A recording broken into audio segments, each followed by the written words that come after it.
Hello, and welcome to Marriage Unchained, the art of one flesh, where saving marriages, saving families, and saving souls is the flavor of the day. Now, let's join our host and author of Marriage Unchained, Catholic Alpha Radical, Jerry Jacobs Jr. Welcome to Catholic Alpha Radical Live, where I help you fix your Catholic marriage. I've coached and helped hundreds of men in their marriages, and now I want to help you. Call 313-RADICAL now.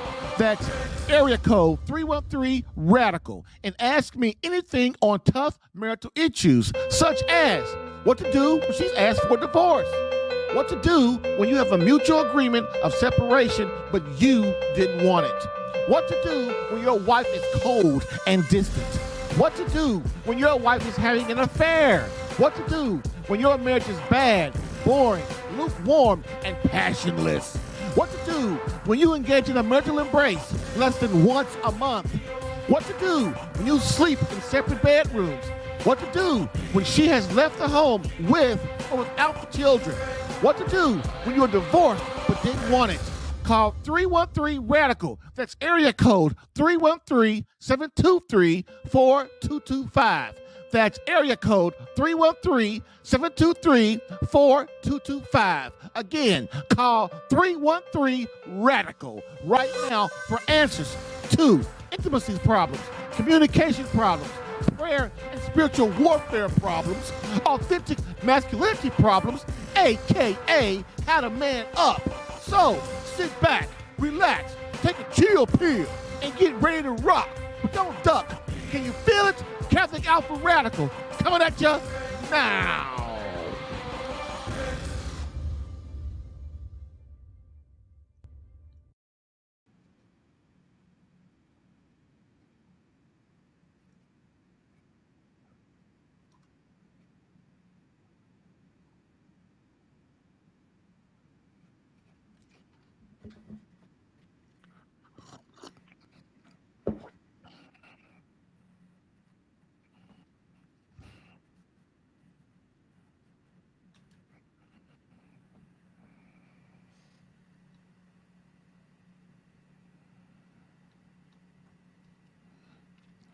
Well, I don't know what happened, but welcome to Catholic Alpha Radical Live.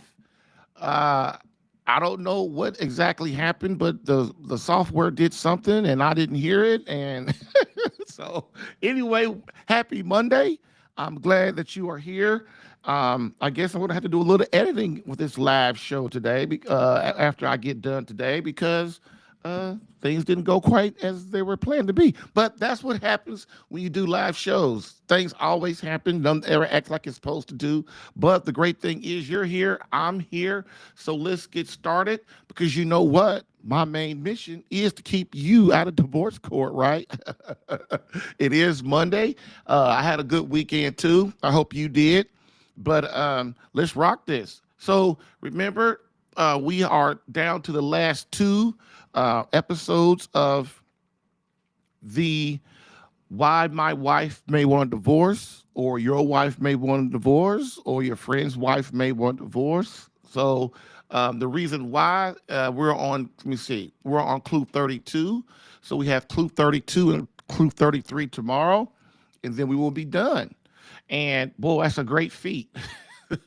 So anyway, basically this is for, again, the Catholic Alpha Save My Catholic Marriage Minute is this series. And basically it's to really focus in on men who are in marriage crisis. But if you can get this down and understand if your marriage is in marriage crisis or not, but you adapt all of these things and these clues and stuff to go for it, oh man, you would be ahead of the game. Hopefully you've realized that by now. So remember, no emotional closeness is a problem. If your wife is has for divorce or you're separated, she has left the home with the kids. You happen to live in different bedrooms where you live in the basement and she lives upstairs. Your marriage is boring and it has no passion. Basically, you guys don't even really conversate that much, or you don't have anything, you don't do things together. You engage in the marital embrace less than once a week or once a month. So go ahead and get in the queue. Looks like I have a call already. So let's get in the queue and go ahead and get your question together because I know you have one. The good thing about this show is you can call in as often as you want, and or you can share the podcast and give someone else a chance to call in as well. Or hey, you could just listen and embrace what's going on. So the show is 313 Radical. That's 313-723-4225 so that we can get some resolution to your marriage confusion.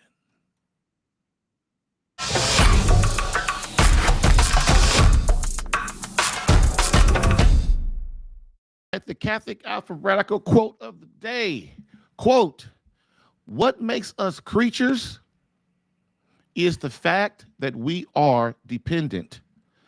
All that we have received. Because we are not perfect, we constantly strive to make up for what is lacking or to complement our having by having more. End quote. Archbishop Fulton J. Sheen, book 3, To Get Married.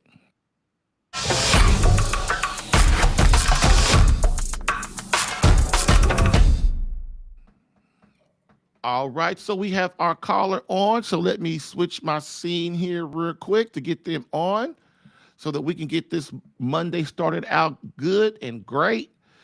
And let me see, switch it over. All right, let me try to bring them on. Bring them on. Bring them on. Talk. Hello. Hello, are you there? I'm here. What's up? Hey, my name is Tate, and me and my wife, we just been constantly arguing, and she wants to go to a marriage counselor, and I'm like, we don't need a marriage counselor. We can just figure it out. But all she wants to do is argue all the time. And I do gotta go to work, so I'm gonna listen on the show. But yeah. Okay, no problem, man. Thank you. I will. We're gonna rock this. So listen in so you can hear. Thanks for calling. Okay. Oh yeah. All right. All right. So okay. So classic. Arguing all the time and wanting to go to marriage counseling. So here's the thing you got to understand about marriage counseling. First of all, let's talk about the arguing all the time. So arguing all the time basically is bad communication. So bad communication will end a marriage very fast because people start to get resentful of each other. They don't want to talk to each other. Both spouses feel, well, if I say something, it's going to cause a big argument, especially women. That's where women really are. If I say something or if I try to talk about it in a calm manner, he's going to get mad. He's going to get all emotional. He's going to start blaming me and throwing everything in my face. Or if I say something and try to open up, then and tell my true feelings about something, then later on, what will happen is he will throw that back in my face 2 years from now or 30 days from now or whatever. That's a very, very big problem. And when me and husbands, we get resentful because she continuously disrespect us. She don't listen to me. I'm trying my best to make things work. And the main thing we got to understand, man, with women, it's the same thing. We've got to start looking at the marriage from our wife's point of view and our husband's point of view. That is so, so important. Selfishness, Satan, gets right in between us when we don't consider the feelings and the things of what our spouse is going through, especially a wife, because women get hurt a lot more easy than men. And then men, if we do get hurt, we really take that hurt and we turn it into quick anger and we start saying things and doing things and bringing things up that we can't take back. That is the critical thing about arguing. You cannot say, something that is hurtful to your wife and then later on apologize. It's like going to confession, right? You go into confession, you tell God, the priest, who represents Christ in the confessional, that I'm sorry, that I won't do it again, and I'm sorry for having offended you, God, and things like that, and you were forgiven. You're completely forgiven. That mortal sin or that venial sin is completely gone when you walk out. But there are also temporal effects to your sin. Now, God has forgiven you, but through your soul, you have to pay back that temporal pain that has been caused. That's why divorce is so bad, because what it does, it causes a ripple throughout time, a ripple throughout society, a ripple throughout the family, that is hard to pay back. And this is what I tell a man, I say, look, man, what you've done, you and your wife have really messed this marriage up. You've caused problem with your kids. People have seen it, your parents, your friends, society at large. You know, you've been to divorce court or you filed for divorce, you're going to marriage counseling. All these things are causing ripples in time and ripples throughout the society that have a bad effect on what's going on. So when you argue, which is what I call is a prime marriage killer, you know, arguing, defending yourself, not admitting that you did something wrong, but deflecting that and then defending and attacking again, belittling the person, all that kind of stuff. Those are marriage killers, and they only get worse. Arguing only gets worse over time. If you don't stop, because what is actually arguing? Arguing is I've taken Satan, which is my selfishness and my pride, which is why Satan got his butt kicked out of heaven, and I've put a smack in that my relationship, and I'm not hearing my wife. Okay, so first of all, the best way is to start out is to stop the arguing. So which is what? You sit there as a man and you listen. That's what you do. Now, the other thing, let's talk about marriage counseling. You got to understand, right? The good thing is your wife wants to go to marriage counseling. The bad thing is it's going to be bad for you. It's going to be bad. You go walk in there, brother, you're going to sit down. Even if it's a man or a woman, unless you get a very, very special breed of therapist, they will pick the person, they will probably most likely pick the person that they can blame. So that usually that's the man, right? We all know that. That's us because we're easy targets, because we're like Christ, right? We don't fight back. So we just kind of sit there and take it.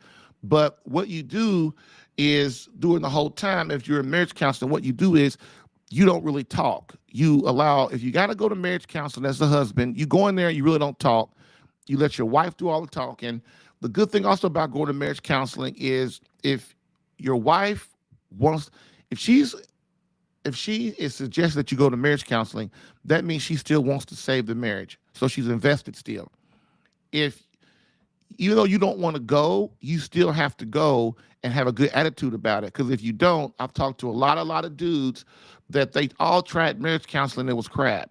Well, it's because they went in there and they did all the talking, and they let the therapist go through the talking and tell them their feelings. And then we tell our feelings, we start to be a little bit too honest. The wife gets mad.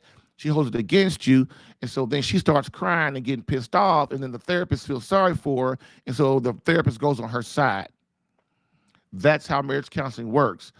Another thing too about marriage counseling, if it's come to find out, so marriage counseling, you got to understand, it puts the psyche of the spouses above the marriage and above God. So they're thinking, we just want you to be okay psychologically and emotionally. So that's a bad way to do it, because the therapist, once they figure out that you two aren't going to come together, that you're fighting all the time and it's not getting any better, what they will do is they will start to move the counseling towards you guys getting a divorce and breaking up. It'll be separation for a while. Then what will happen is eventually the counselor will move you to divorce. Now, that is basically heretical for a Christian. This is why you cannot go to a therapist that is not a Christian or a Catholic, someone who does not understand the faith, because that's their main thing. Now, if you go to a pseudo-Christian or a pseudo-Catholic, they will act like they want you to save your marriage, but eventually their training of a scientist, so-called scientist, will override their duty and obligation to God, and they will start to get you to try to divorce and move to basically to to split up amicably. And that is the worst thing for a Christian. Why? Because we all know that God is totally against divorce, because in the beginning it was not so with Adam and Eve, who are our first parents. So, but I only recommend counseling as a marriage counseling is a very, very, very, very, very, very last resort.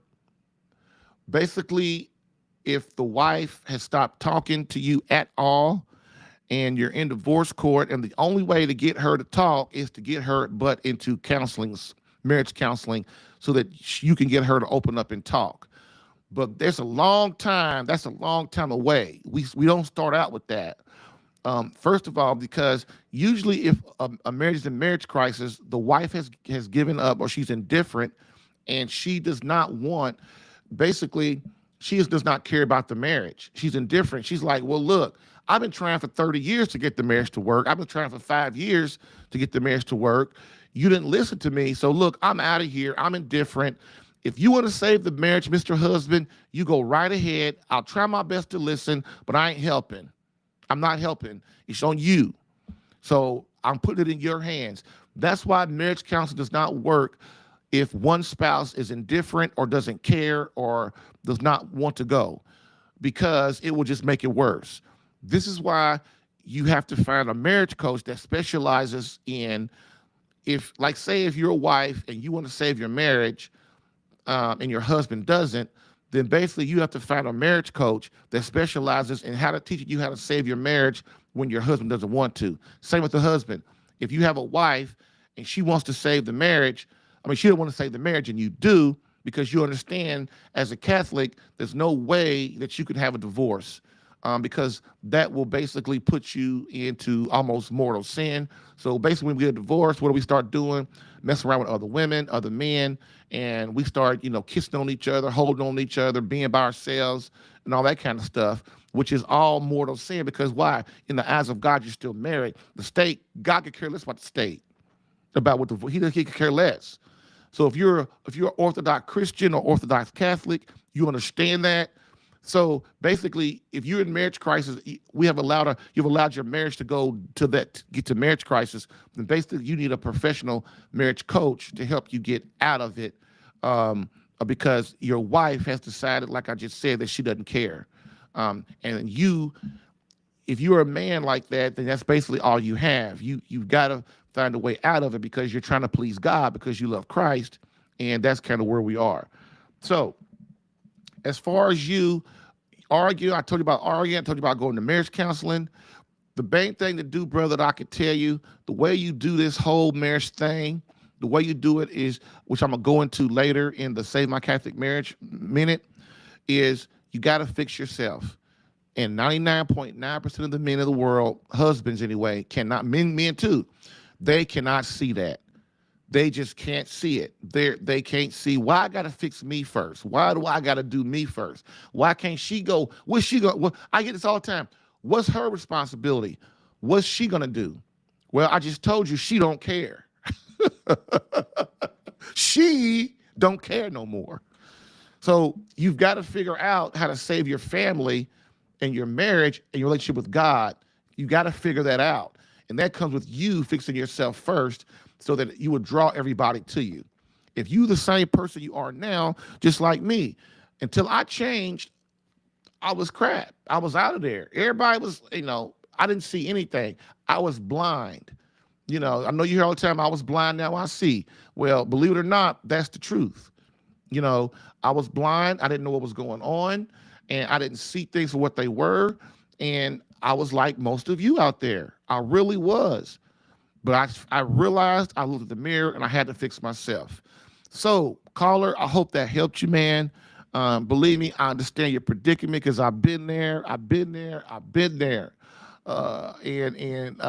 when you have this sweet, beloved wife that you marry, and when you're dating and courting, she's just so wonderful, and she never disagrees with you. Every time you say something, she agrees with everything you say. She's always hugging you and kissing you and holding your hand. Then over the years, it just goes down if we don't keep it like we're supposed to. And then that's where we start having the problems, right?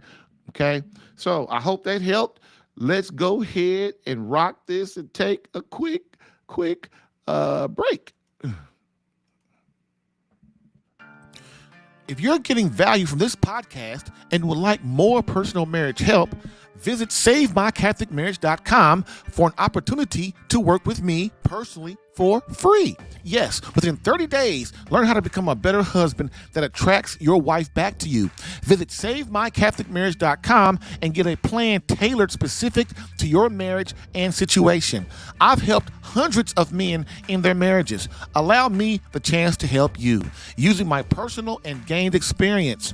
Visit SaveMyCatholicMarriage.com for superior coaching for your marriage. Again, SaveMyCatholicMarriage.com. That's SaveMyCatholicMarriage.com to become the man God created you to be and the husband your wife needs. Lastly, I always get the question, why don't you help women? And I always answer them, I do. So, for all of you beloved wives out there that want to reignite that feeling of emotional closeness and complete love from your hubby, consider marriage coaching and visit SaveMyCatholicMarriage.com for an improved marriage within 30 days.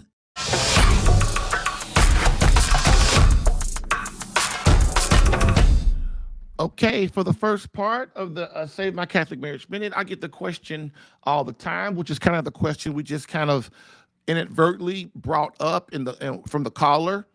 Basically, I get this question all the time. Jerry, why must I improve myself first? Why am I always the one responsible? What is my wife's obligation in all of this? Okay. Man, that used to be a very tough question for me, but today it's a very, very easy and simple question. And I'm going to try to give you an answer in a one sentence, and then I'll expand on it a little bit. But the reason that you must get yourself together first, the reason you must improve yourself first, the reason that you must get into not being that same man that you've been for the last 10, 20, 30 years, okay? The best, simplest way to put it is to kill all your wife's ammunition for you. Yep. That's it. Here's the thing. Second of all, God set it up that way. So God set it up that way. So we as men keep trying to deny our responsibility as men. So what God does is make our life very painful by allowing the demonic in our lives until we man up and get it together. I'm sorry. Not saying it's fair, but that's the way it is. And when you understand that and just start not understand it, it doesn't matter if you understand it or not. The thing you have to do as a man is to be, in order to be a Christian soldier, a man of courage, you must embrace it, because your life will always be crap until you do. It will. You always blame everybody for what they did. You'll blame God, your wife, your kids.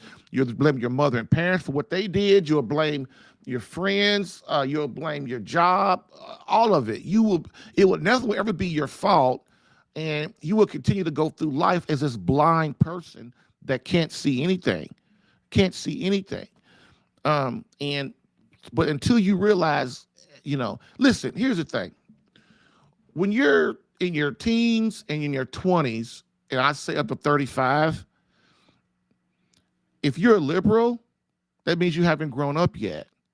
That means, that's the old saying, that if you're still a liberal at 35, that means you're still in the dream world, that you're still not looking at the world the way it is supposed to be. When you get past 35, most people grow up. That's why you see most older people, even the ones born in the 60s, they still try to hold on to that mentality. But for the most part, they've grown up. They realize the world is not what they thought it was, and they're more conservative. And when I say conservative, I really don't mean politically. I mean politically, but the political side, the moral side of God. You can be a liberal Christian too, or a conservative, or I call it orthodox, but it's we can just say we're liberal and conservative.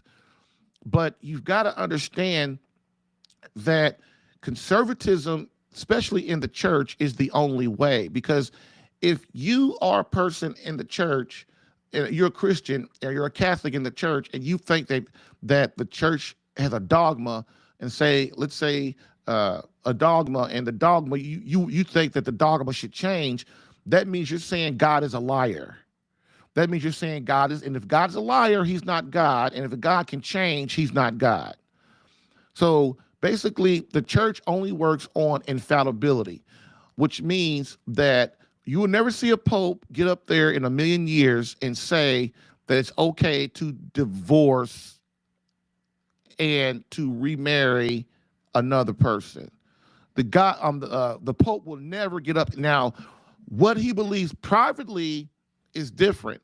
But when he gets up and says, I infallibly say, which is kind of one of the things that they say when the Pope is talking from God. That's another thing you guys got to understand about the Catholic Church and the Pope.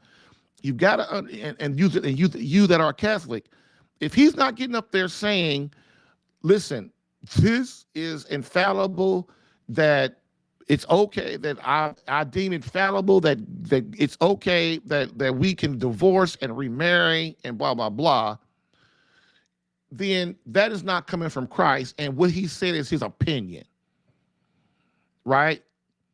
This is the difference between when the Pope speaks through Christ and when the Pope speaks with his opinion. Like if you see the Pope on like LifeSite News and they're having a discussion with he had a discussion with old boy, and they start talking about global warming and stuff, and you would never hear the Pope say, I infallibly decree that global warming is the truth. No, he's not going to do that. First of all, it's the Pope only deals in faith. He only speaks infallibly in faith and morals. Okay, so he's not going to, global warming is a political, save the planet, kind of we are the world issue.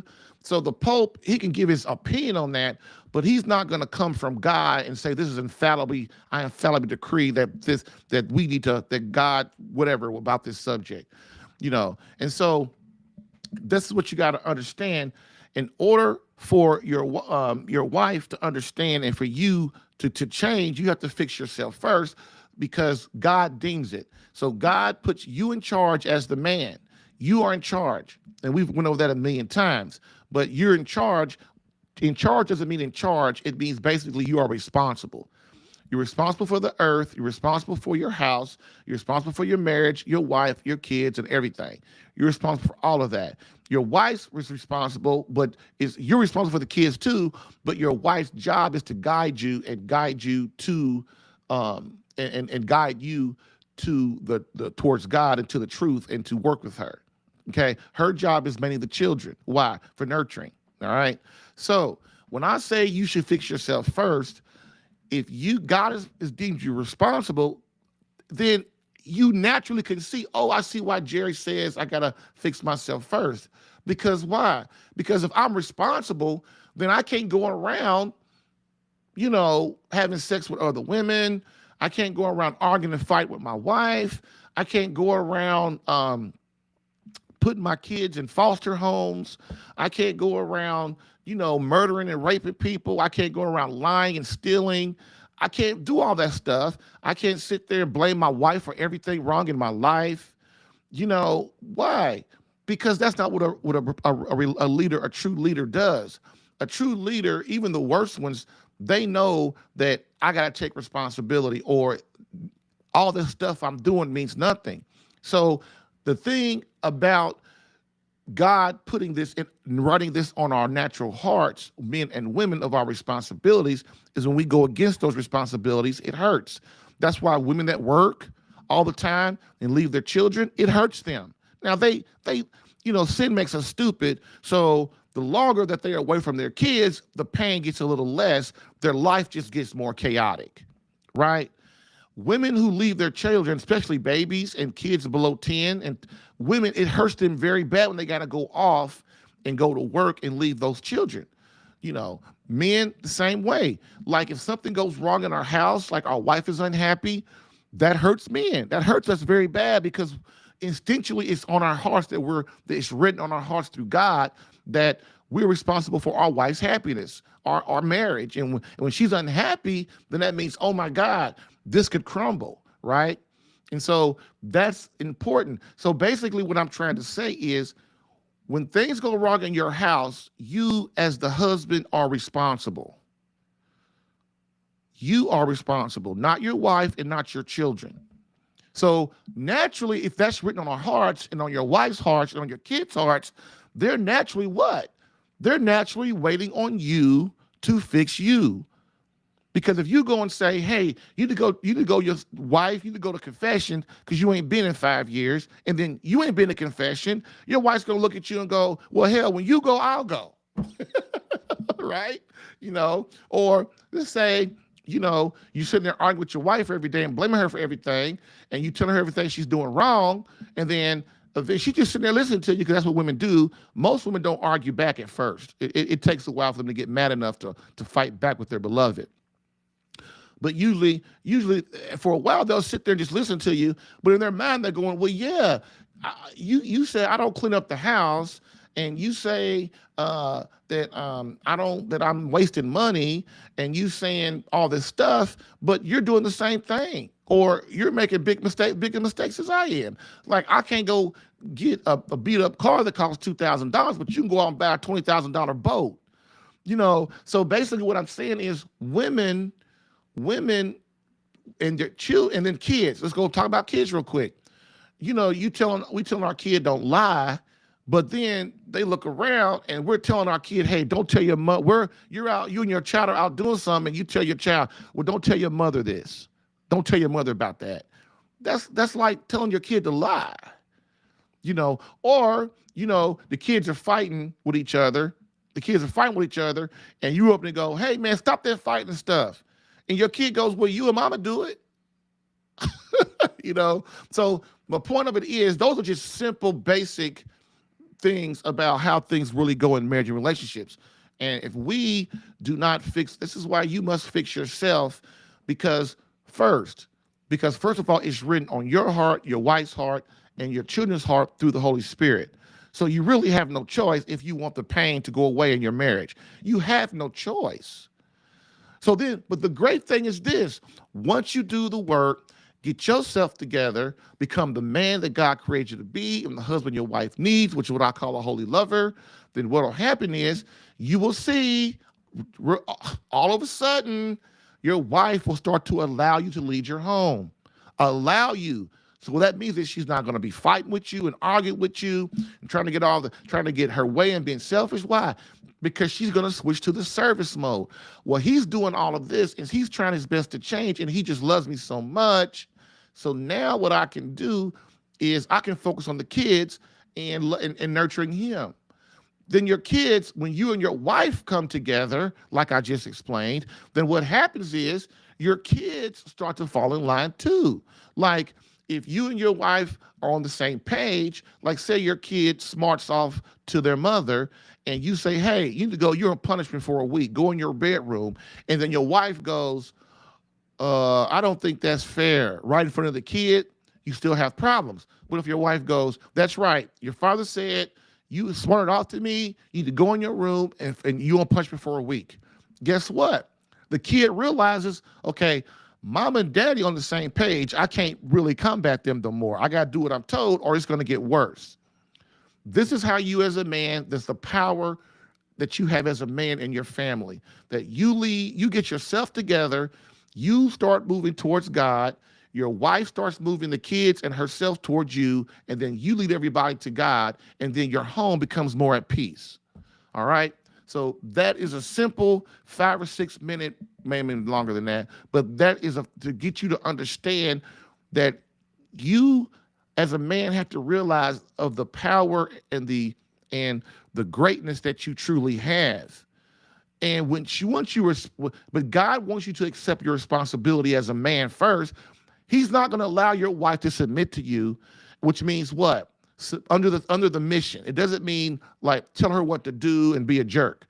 That means under the submission of who? Of Christ, right? So you're under the submission of Christ. Your wife is under the submission of you. Your kids are under the submission of you and Christ. Now, women have this crazy, idiotic idea that I can disobey God, I can disobey, not come and be obedient to God. I cannot submit to my husband on his final authority. And my kid's supposed to do what I say do. See, that don't work. It don't work like that. If you as a woman step outside your marriage, basically you have told God and your husband that you got it. You don't need my protection. You don't need me. You don't need my grace. You can do it. You can do whatever you want, right? That you don't need me. Okay, no problem. So guess what? Your life is going to become unstable. It's going to be very bad, and your kids will get worse. They will start to disobey more. They will start to test you more.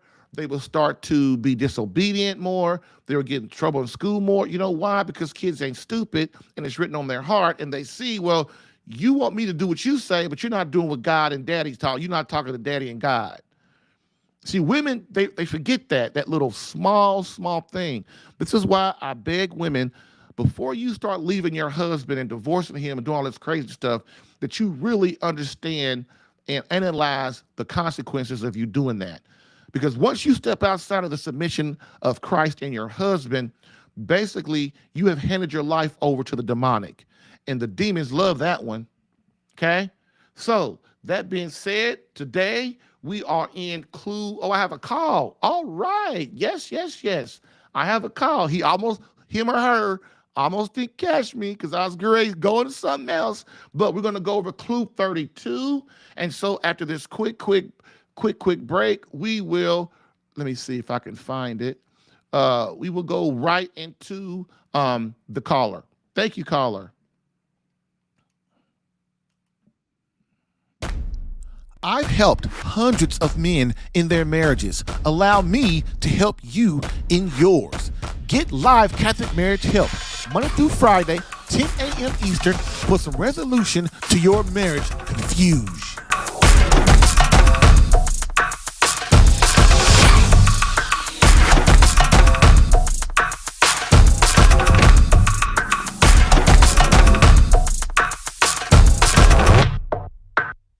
Let's talk about your Catholic marriage problems. Weekdays, 10 a.m. Eastern.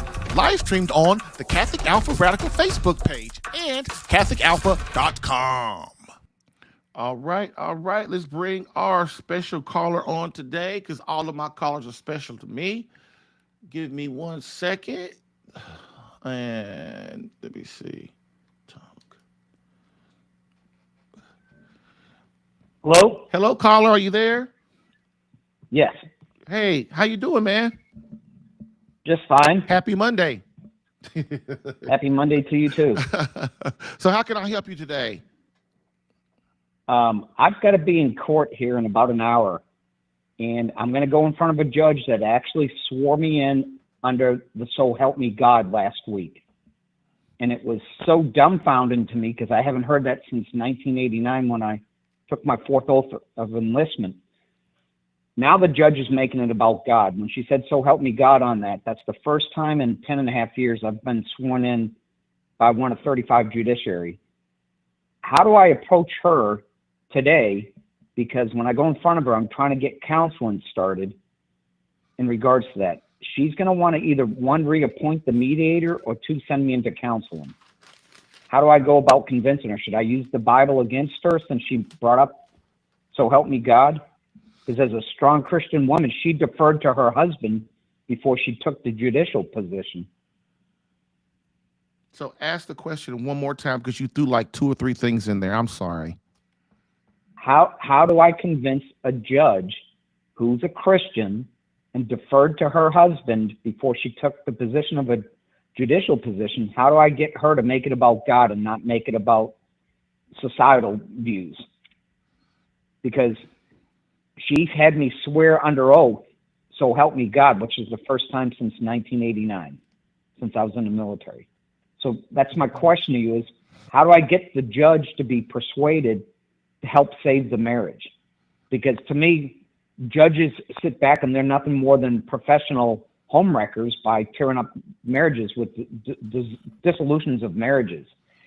But they have to review, if one person denies the marriage is irretrievably broken, they have to review the case and look at what caused the initial petition in the first place. So how do I convince a judge to put us into counseling? Okay.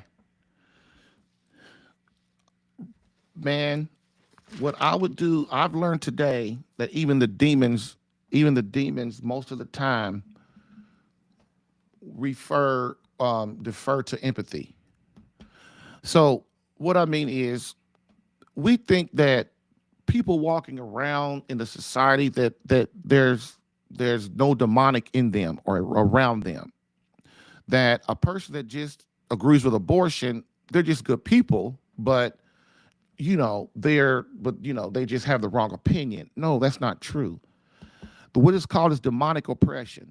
So basically, in society today, almost all politicians and most people are demonically oppressed. That means that they have the demonic whispering in their ear and influencing their relationships, their marriages, their finances, their relationships with other people, their marriages, their relationship with their children, and stuff like that. But one of the things that's universal is empathy, is telling a story. Like, don't go in there and trying to throw the Bible in a face of a person that's sitting there judging you, who probably is not around that kind of lifestyle like you are every day. But what you have to do is use the principles of God, and then do that by what? Telling, getting her to understand your side of the story, and that why you love your wife, and the things that, like you tell me all the time, Scott, like, Jerry, from the first time we've met, you've always had the same story. I never said my name, Jerry. But what I'm saying is, you've got to, from the time that we've always talked, you've always had this great story of why you love your wife, that you try to do everything as perfect as you could, that you try to do right by her. And then other people kind of came into your marriage and kind of, got you and her away from what you're supposed to be. And only thing that you're asking from her, Judge, is to please understand my side, and that I love my wife. I made a lot of mistakes, but I'm trying to rectify that. I hired this marriage coach. I talked to my mother. I talked to my father. I tried all these things to do right by her. And all I'm asking is you give us 12 months of marriage counseling, so that at least we can see if this is truly what we are supposed to do. You see what I'm saying? You see what I'm saying? If you go in there like hammering God with the Bible, even though you're right, if you go in there hammering and talking rough and direct, what's going to happen is the judge and all the lawyers and all the people in the room, they are going to all start getting defensive, and their defense mechanisms are going to perk up. If you're in a courtroom, even if you're on Zoom, it's the same thing. People are listening. So I would try my best, man, to incite empathy to your situation, that you're a man, you always wanted children with your wife, even though you might not be able to have kids now, but that was your dream. And because you always want to be, you told me this before, I've always wanted to be married. You said that. You said it took me 40 years or something like that to get married. And then when I finally did, I thought there's going to be this great thing. And then a lot of things happened, and a lot of it was my fault. And you see how you're taking responsibility? That lets people know that you've learned your lesson. And your wife is listening to that too. So I would beg and plead with you, don't talk how you and me would talk with each other, Scott, but go in there with empathy and cite stories, and tell the judge your story, and ask her to, Judge, I'm asking you with my heart in my hand to please give me and my wife a chance, even if it's just for these 12 marital counseling sessions. That's what I'm asking you. And man, you still might not get it, but you might get something, or you might get the whole 12 months or 12 sessions. The thing about it is, Scott, you know how to talk to people. And if you go in there like that, the odds have just risen at least 50%. What do you think? I think I ought to go in guns a-blazing, but I wanted your opinion on it.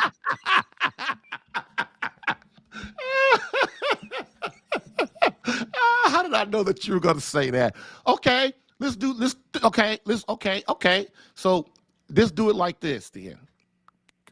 Give me one more chance, okay? Okay.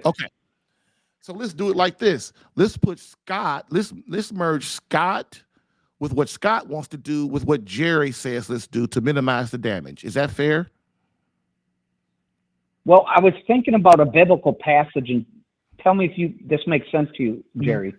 1 Kings 3:16 through 26 talks about King Solomon trying to separate two harlots from having a child, and one's died and the other one's the mother. And the one that had the child died, said, cut the child in two, because King Solomon said, give me your sword, I'll cut the child in two. And the real mom stepped up to the plate, said, no, spare the child. That's how we knew who the real mom was. Well, in my eyes, we do have a child. It's called our marriage. And in order to best nourish our marriage, I don't want it to cut it in two like my wife's trying to do. I'm trying to save the marriage, and that's why I made an offer just to walk away. And all of a sudden, everybody's like, oh, no, you can't leave Kentucky.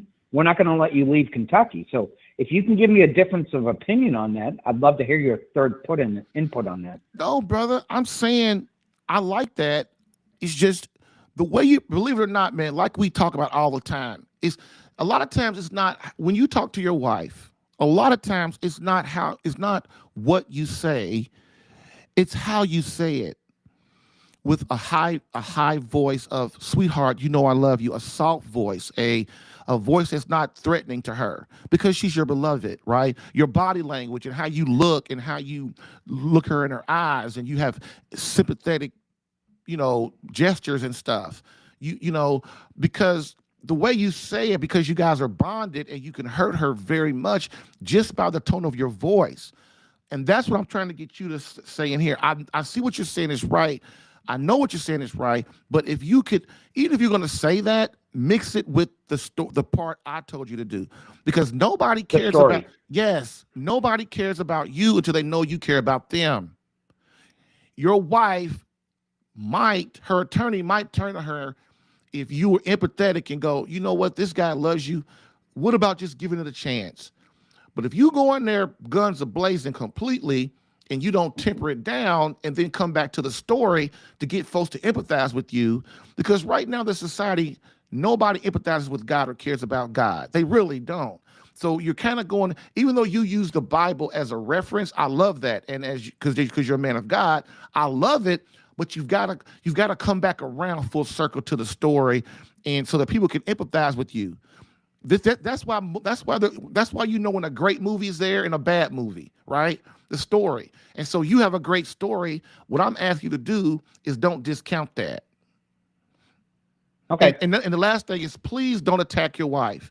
Don't ever say what my wife is trying to do or what my wife did and blah, blah, blah. If you do that, oh my God, it will discount and discredit everything you're saying. Because then it will be like, okay, he hasn't learned his lesson. He's still attacking his wife. I see why she left him and that kind of thing. So I know what we just talked about is a complicated thing, especially topping that on top of being in the courtroom and all that pressure. The good thing is you have a lot of experience in that. So I would just say, Scott, try to put all what we just talked about all together, and you got to think on your feet, what you're good at. Think on your feet, man, and read the room. You see what I'm saying? Okay, that's fair. All right, brother. Good luck, okay? God bless all right, you. Thanks. Bye. All right. Bye. Woo! All right, bro. All right, y'all. Y'all see what's up. Y'all see what's up. See, you gotta, believe it or not, man, this is a very once you get marriage crisis, it's very complicated. You can recover, but you got to be a warrior, man. You got to be a warrior, dude. You really do. If you love God, you got to keep your wife and marriage together, and which does what? It keeps your family together. It's very important that you understand that, and and this is why you hear me talking, that you need help. You think as a man, I got it all together. You think as a man, I can take care of this, but man, if you could take care of it, your marriage wouldn't be a mediocre marriage. It wouldn't be a bad marriage. It wouldn't be in marriage. You wouldn't be in marriage crisis. I'm just saying if you are. But the main thing is, man, is starting to put things together and understand how to bring it back together, man. is how to get out of marriage crisis and how to move back towards God and to get that grace from God so that you get the powers that God has that created you with. Okay. Woo, that was a good one. Great call, Scott. Man, that was really good. I hope you guys got some out of that. So let's do a quick short real quick, and then we'll be back to do our Save My Catholic Marriage and get out of here for today. Love you guys. Bam.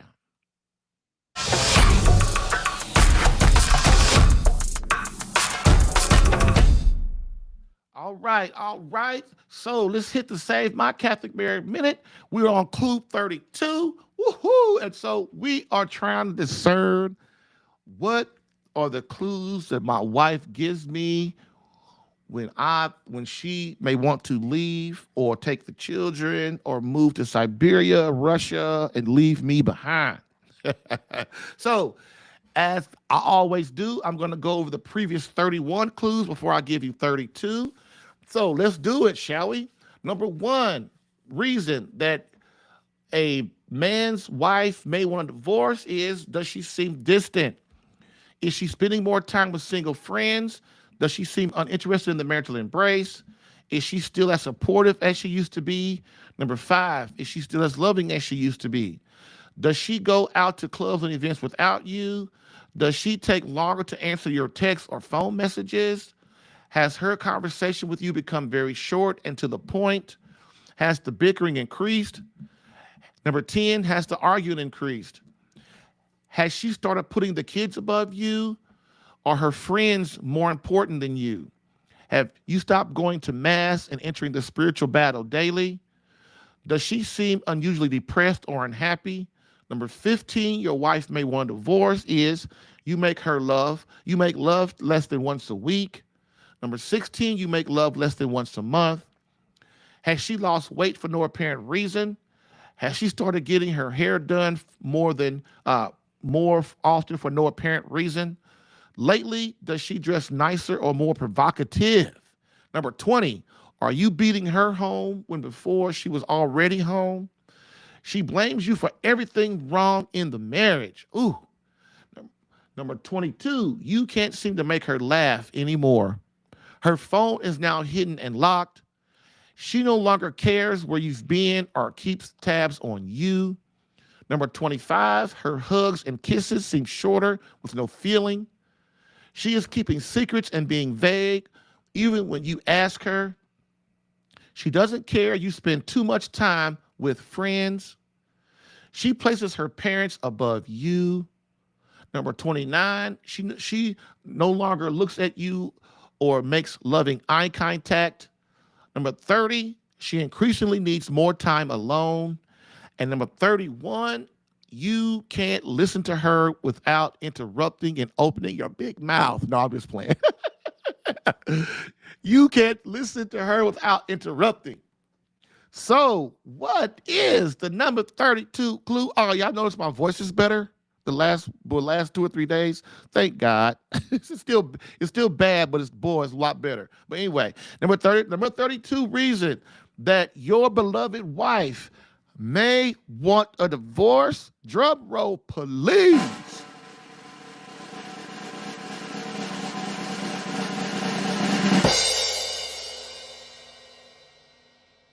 She seems indifferent to you.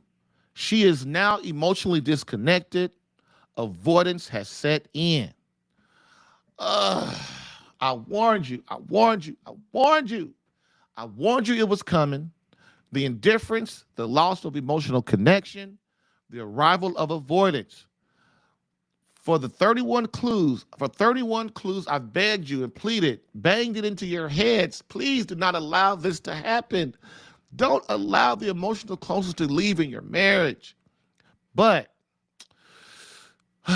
now it has. And now we must figure a way out of it. Because if your marriage is here, you now understand exactly what I mean. And now I bet you are willing to do almost anything to get out of it. The pain is now unbearable for you and your beloved. And she has most likely asked for a separation, a divorce, or an annulment, or at minimum, the I need some space deal. Okay. We hate that one, don't we? I need some space. I need some space. Now, remember what I need some space means. It doesn't mean that it means that you need some space. She believes you need some space to get yourself together. Sorry. She doesn't want space like that. She wants space for you. So, if the emotional closeness is gone or nearly gone, your wife sees no future in your marriage. Because in her mind, I can't force myself to love him again. Plus, if I take him back, the pain will be the same or worse, and I just can't grow through that anymore. I can't. Fellas, my job is to teach you the inner workings of your beloved. Not to bash you every day or bash you every week or bash you every month. I have to teach you what your wife is thinking, how she's feeling, what she wants to do, what she doesn't want to do, because she ain't telling you. She ain't telling you. So you need somebody that can help you interpret what's going on. Like that dude that wrote that book, Women Are From Mars, Men Are From Venus.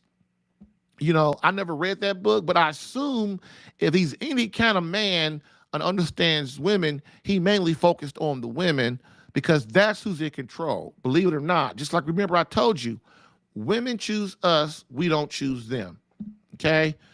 So it's very important that I try to get into you to understand, oh my God, give you the best opportunity to begin to understanding your wife and how that will benefit you in your marriage for the rest of time.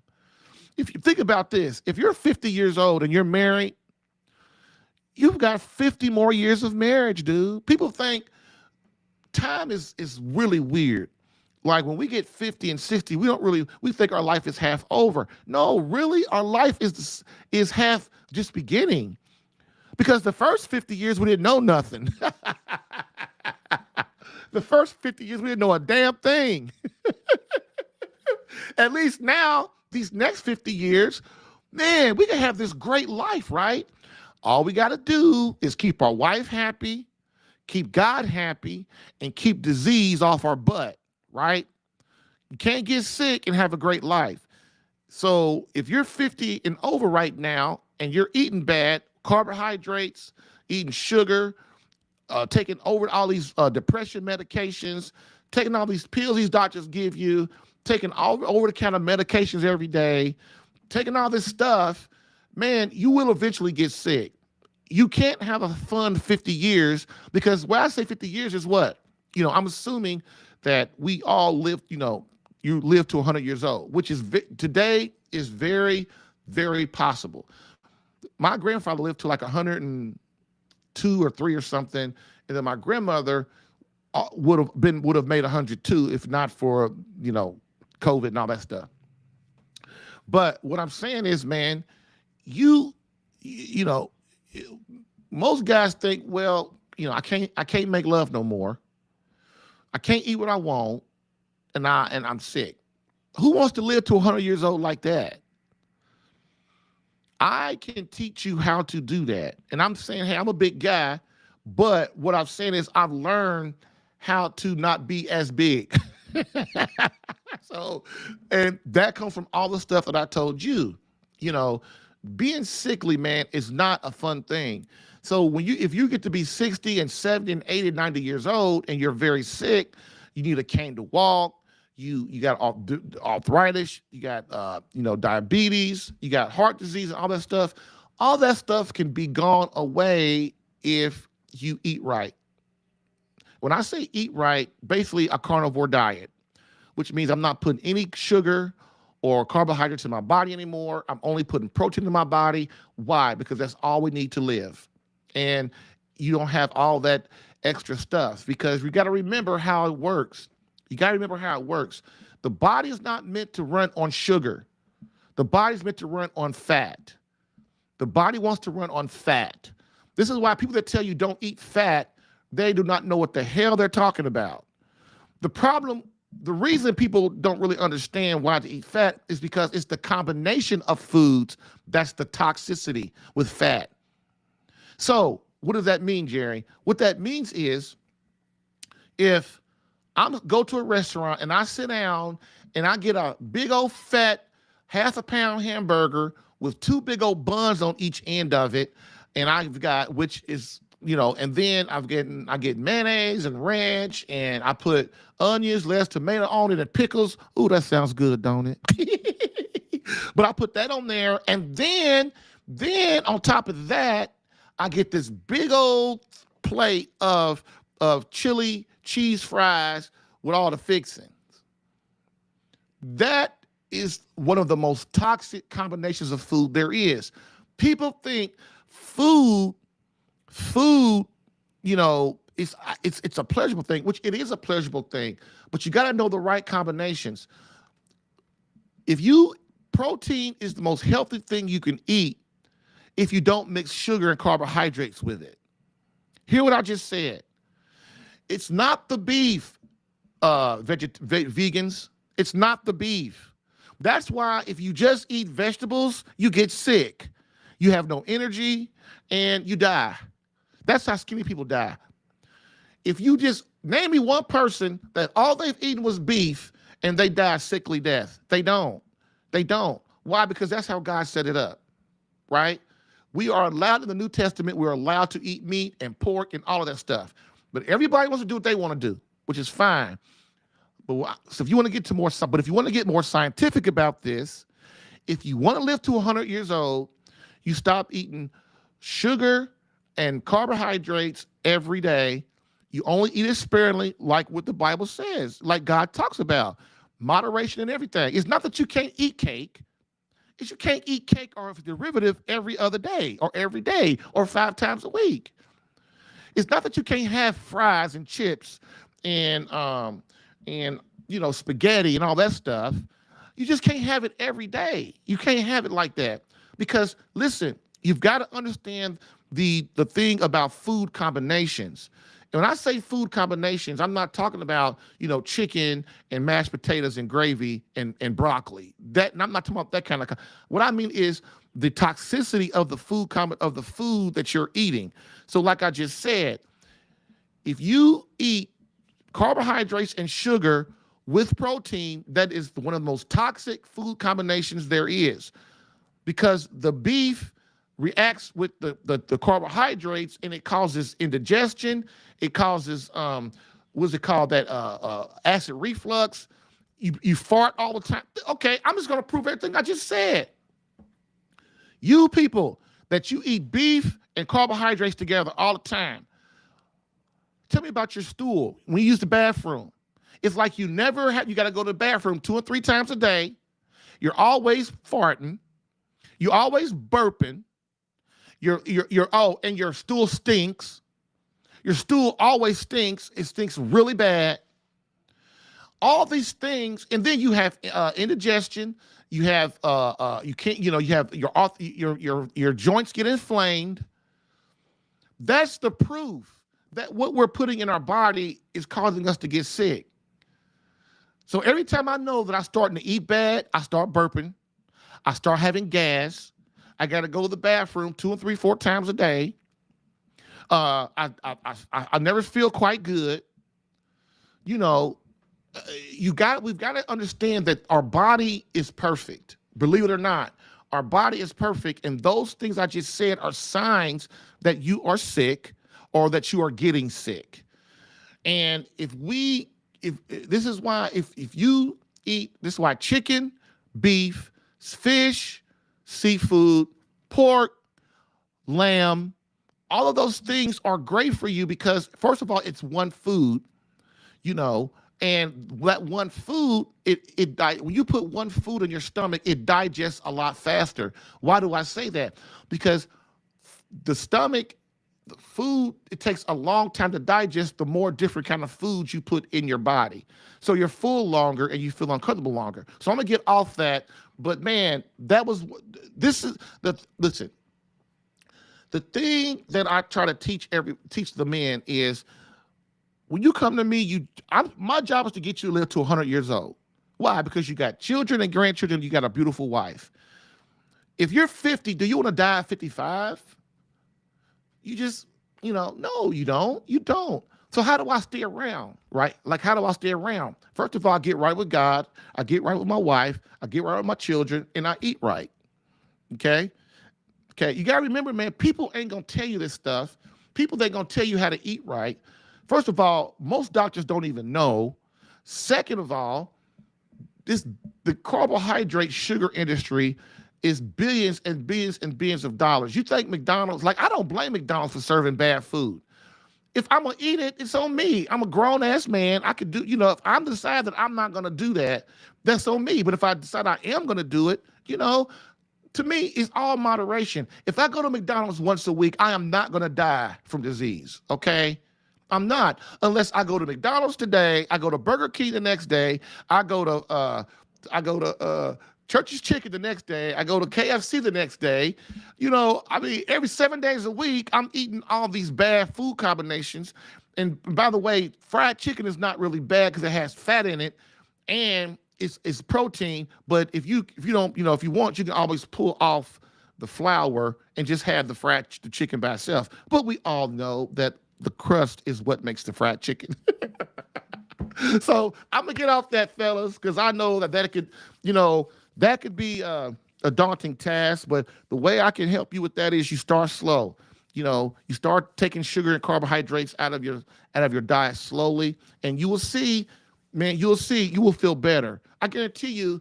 Let's just say you stop eating all carbohydrates and sugars starting the day, and all you ate was protein. In 2 weeks, your arthritis will start to go away.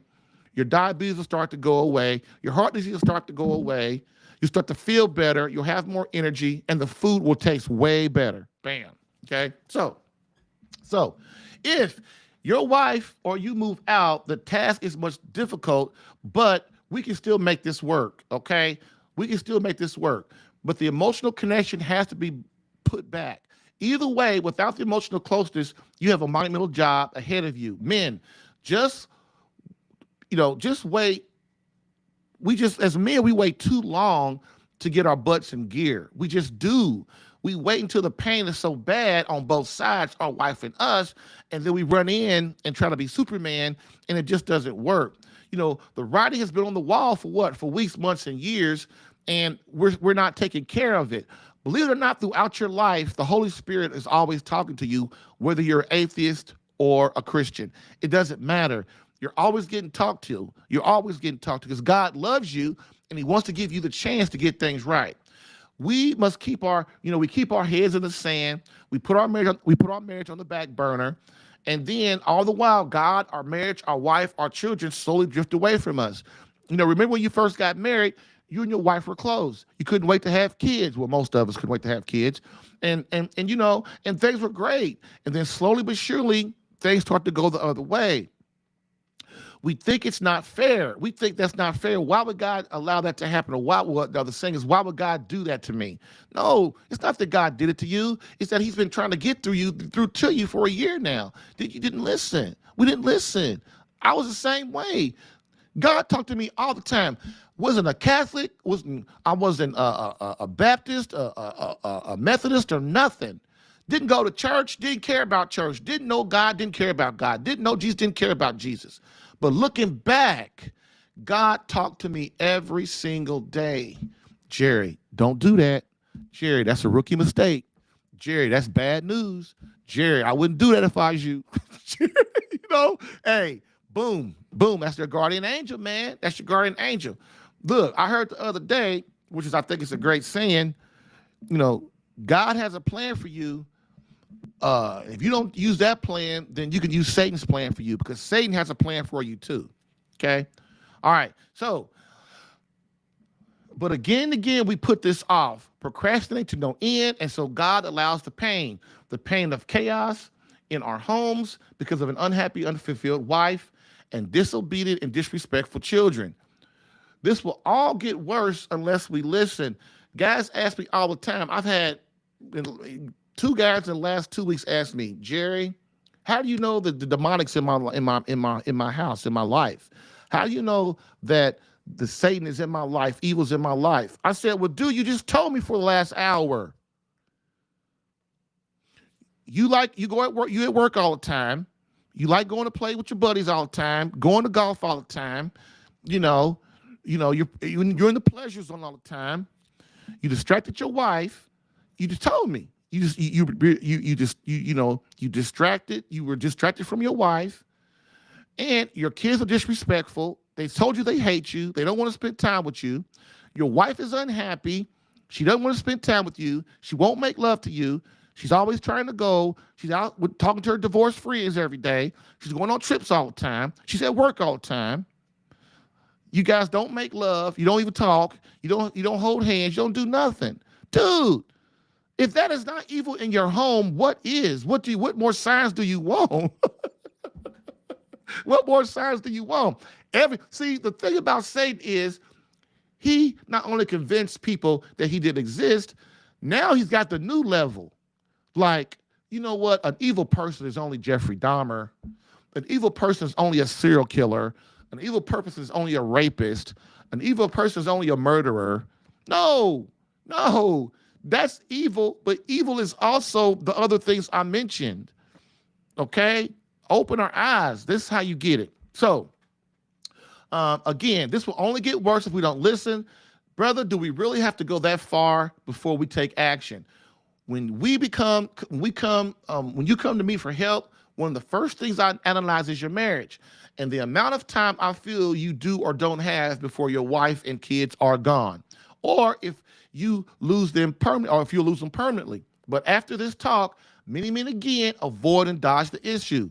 So their life gets worse. And then what do? Months or years down the road, they come back to me and ask for help, which I hate that. I just wish that we would just get the help the first time, get things going the right direction, and then things don't get worse, and the odds of you fixing your marriage now are a lot more greater than 2 years or 3 years down the road when your wife is checked out completely or you're divorced, okay? Because as a man, you will realize that I'm not a complete man without my wife, without God, my wife, and my children. The older we get, if you any kind of man, you will realize I am not complete and whole without God, my wife, and my kids. Even your adult kids. I'm telling you, you'll see a lot of you, I'm 56, I'm older than a lot of you, but a lot of you are older than me. The older dudes, we know it, unless we just totally got our heads in the sand. But most older dudes, for the most point, they know the deal. But they, where they choose to act on it is another thing. But we know the stuff. And so what we try with older dudes, our job, that's why masculinity is so important. Men being around is so important because we can give that knowledge to younger men and they don't have to go through the stuff we went through, right? Next. Most husbands don't understand that when we allow what the church calls marriage crisis to enter into our homes, it takes a special kind of help to get them out of it. And that is where marriage coaching, not therapy, comes in. In short, like today, I've already talked about marriage coaching and marriage counseling, how it's different. But basically, marriage coaching, it gives you step-by-step instructions and coaches you how to get through the tough stuff and to turn it around, okay? Next, there's a vast difference between marriage therapy, marriage counseling, marriage coaching. But either way, no matter what a man chooses, he needs to make a decision and get help immediately if you are in marriage crisis. Because one thing I know about marriage crisis, it will not go away. It will not go away. But see, here's how clueless we dudes are. We're clueless. That's why it's called clues. My wife may want a divorce. Clueless. We think because our wife has sex with us that everything is okay. We think that. That ain't it. Especially when your wife is in marriage crisis, she want to leave. We think because our wife avoids us and ain't talking to us and we're not arguing like we used to, oh, things are so much better. Dude, your wife's not talking to you. You guys don't make love. You guys don't even hold hands. You guys don't go nowhere together unless with the kids or something. Okay, dude, that's your wife. She's trying to tell you. That's all she's doing. And she's not really mad and she doesn't hate you. She might be mad at you, but she doesn't hate you. One thing you gotta realize, Your wife, no matter if she divorces you or separates from you or sleeps in another bedroom or doesn't make love to you, please try to understand that your wife does not hate you. She loves you, which is why she's playing her cards. Women know that eventually all women go through what I'm just said. They all go through this. He ain't gonna listen to me. Why do I keep opening my mouth? I quit. I give up. That's what they do. And then they stop talking. They won't like if there's a like, why did you wash the dishes yesterday? She just goes, well, I don't know. And then she stops talking. Dude, the reason why she's doing that is because she knows no matter what I say, it's gonna be an argument. If your marriage has that history of that, or what they'll do is nothing ever even gets brought up. You two, you just kind of go through life. TV's on. She's sitting there. You're sitting there. Separate couches, and you're watching TV. Not one word said. Dude, you have a serious marriage problem. Me and my wife can't sit and watch our program without putting it on pause for at least 5 times, because we got to keep talking to each other. So if you don't have conversation in your marriage, that's one of the reasons you know that your marriage is not where it needs to be. Okay, please hear what I'm trying to say. So you must bear down and focus on your career. Not bear down. When you're in marriage crisis like this, you got to bear down and focus on your marriage and God. Okay, not the kids, not your job, not your career, that kind of stuff. Okay, but again, many men don't have the stomach and warrior spirit for saving their very lives these days. We are weak, effeminate, and emasculated. We are in a society that no longer values honor, virtue, and courage. And so our wives and women feel they must continue to run things. All men know today that women run things. They do. Even though it's not in their nature, it's not in their nature to do it, but they do it because we as men ain't not stepping up. And what I mean is psychologically, emotionally, morally, men, we just don't have the warrior spirit anymore. Why? I'm gonna tell you why. Because we are so tired from being attacked for our attempt to embrace our masculinity. How many times have you, I don't care how old you are, 15 up to 99, that you've tried to assert your masculinity, stand up for God or yourself, don't disrespect me, don't confront me, woman, and then all these people just like jump on you and attack you, And so men, after about 10 times of that, we get like, look, I'll just be quiet and just, skip out. The problem is, man, when you do that, you're making it worse for everybody else. The thing about it is, as you heard me tell the second caller, that you have to understand that the way we talk to women and our wives and things like that is of most importance. Okay, so men don't really want to do anything. So again, we are tired of people bashing us for just trying to be who we are. We won't even let little boys play football or baseball or basketball and stuff anymore because we're scared they're going to get hurt. If a little boy tries to stand up for himself, he's beat down.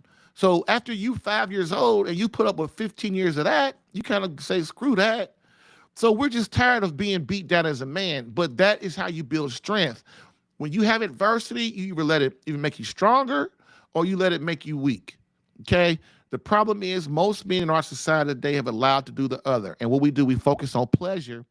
And pleasure only works for like about 5 minutes. Like right now, I'm hungry. I haven't eaten today. But so when I go in there and start eating, I'm gonna feel like on top of the world for like 15 minutes. But then 30 minutes after I eat, I'm back to where I was. Pleasure only lasts for a certain amount of time. Okay? So we cannot bitch, whine, blame, criticize, and remain in our safe space man caves any longer. Why? Again, we must stop bitching, whining, blaming, criticizing, and remaining in our safe space man caves. Why? because that is the road to hell. Bam. If you're getting value from this podcast and would like more personal marriage help, visit SaveMyCatholicMarriage.com for an opportunity to work with me personally for free. Yes, within 30 days, learn how to become a better husband that attracts your wife back to you.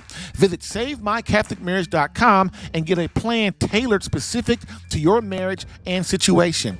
I've helped hundreds of men in their marriages. Allow me the chance to help you using my personal and gained experience.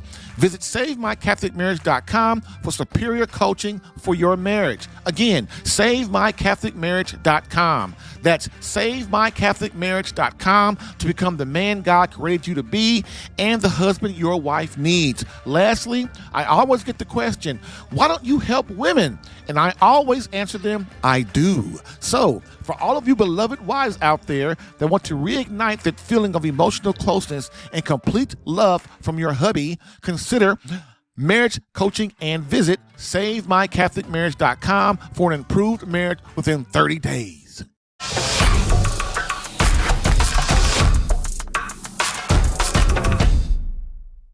Woohoo! So, I got the wrong thing on.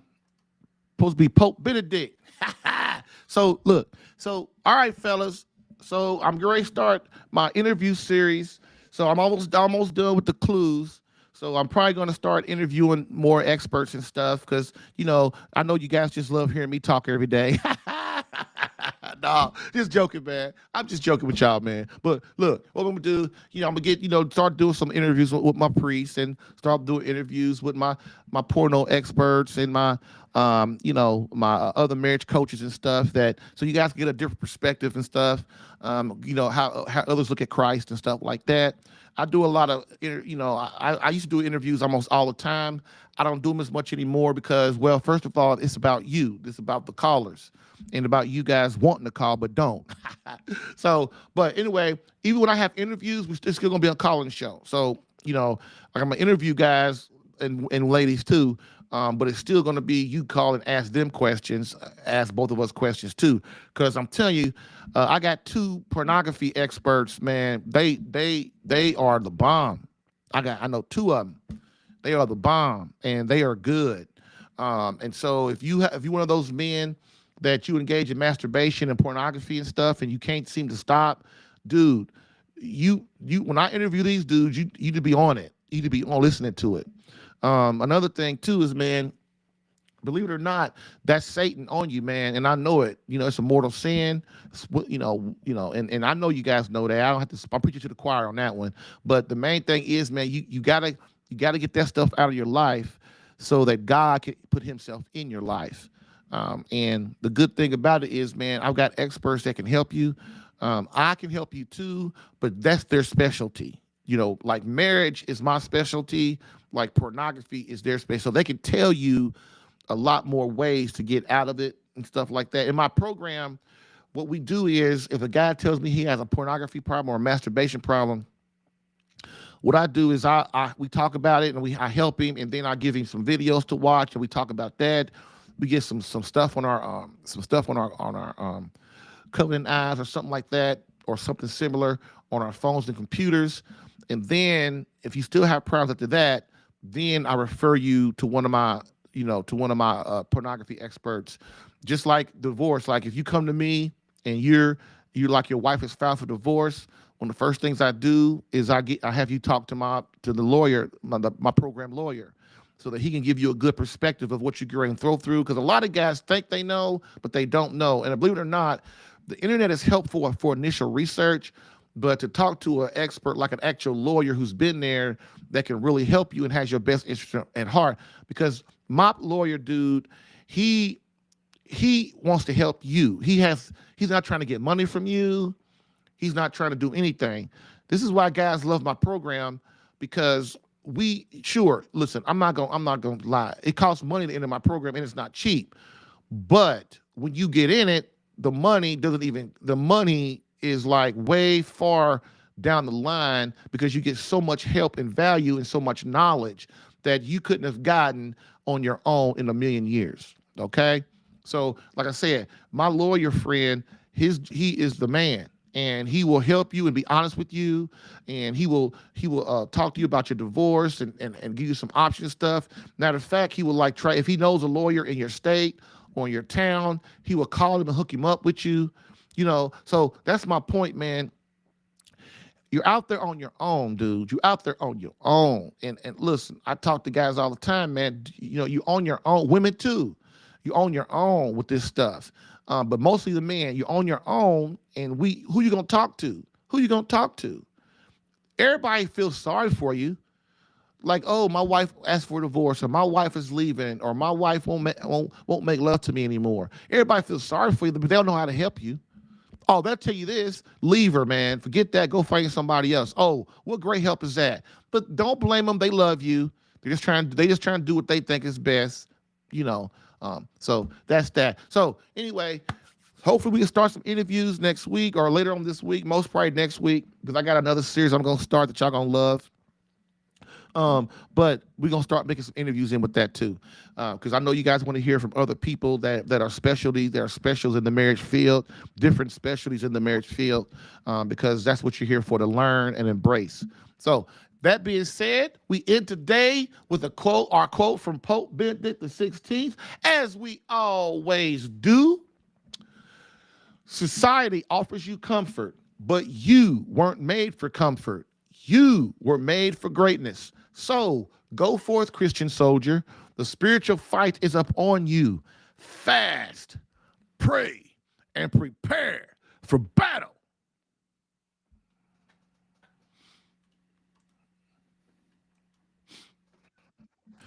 Thank you for listening in today. If what you heard helped you in any way and you would like more personal attention, visit SaveMyCatholicMarriage.com for superior marriage coaching. And remember to join the Catholic Alpha Radical Live podcast as a caller or listener every Monday through Friday, 10 a.m. Eastern.